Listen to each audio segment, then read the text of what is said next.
Bonjour à tous. Alors dans cette vidéo, j'ai envie d'aborder une question assez primordiale dans l'apprentissage d'une langue, à savoir comment choisir son prof d'anglais. Alors, lorsque vous choisissez votre professeur d'anglais, vous avez bien sûr le choix entre un professeur indépendant et un professeur qui travaille pour un grand organisme. Donc, chacune de ces solutions a ses propres avantages et ses propres inconvénients. Alors, passer par un professeur indépendant. Déjà, ça peut être une très bonne chose du point de vue tarifaire, parce que c'est vrai que les indépendants, ils ne pratiquent pas forcément les mêmes tarifs que les grands organismes. Aussi, vous pouvez faire votre choix par bouche à oreille, c'est-à-dire vous allez choisir un professeur que vos amis connaissent déjà et dont ils sont très contents. Par contre, lorsqu'il y a des problèmes, au sens lorsque le professeur est absent pour des raisons de santé, ou pour peu importe quelle raison, il n'y a personne pour le remplacer. Aussi, il faut comprendre qu'en France, il y a des centaines de personnes de passage dans le pays qui ont envie de dispenser des cours d'anglais. Mais ce n'est pas parce qu'on parle une langue qu'on sait très bien l'enseigner. Donc, méfiez-vous des gens qui veulent donner des cours d'anglais, mais qui ne sont pas forcément formés pour ça. Alors, passez par un organisme.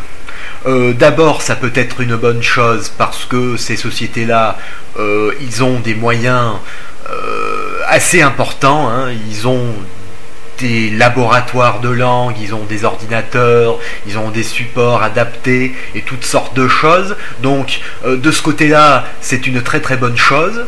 Aussi, au niveau du personnel, si jamais votre prof ne peut pas venir, si jamais il y a un problème au niveau du professeur, vous pouvez très facilement changer de professeur. Par contre, lorsque vous avez affaire à une grande société de formation, ça devient un peu moins personnel. Donc, c'est-à-dire que pour eux, des fois, je dis pas tout le temps, hein, parce qu'il y a des organismes qui sont très bien aussi, mais des fois, on devient juste un chiffre plutôt qu'une personne qui veut apprendre une langue.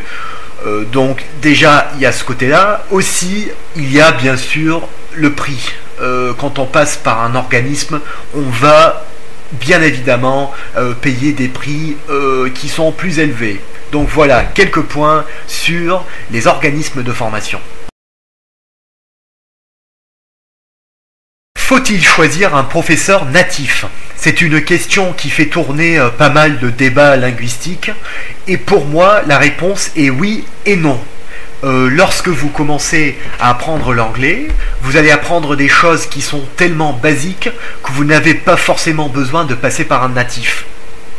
Par contre, lorsque vous passez à un niveau plus avancé, il vaut mieux passer par un natif parce qu'il y a certaines tournures de phrases qui sont mieux maîtrisées par les natifs. Donc, tout dépend de votre niveau actuel.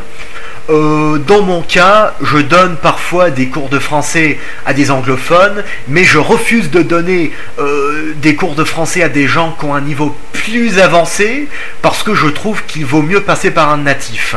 Voilà, donc choisissez votre professeur, non pas par le fait qu'il soit natif ou pas, plutôt choisir basé sur ses compétences par rapport à votre niveau actuel. Voilà quelques conseils pour bien choisir son professeur d'anglais. J'espère que cette vidéo vous a plu et je serai très intéressé par vos éventuels commentaires. Merci et à très bientôt sur YouTube. Au revoir.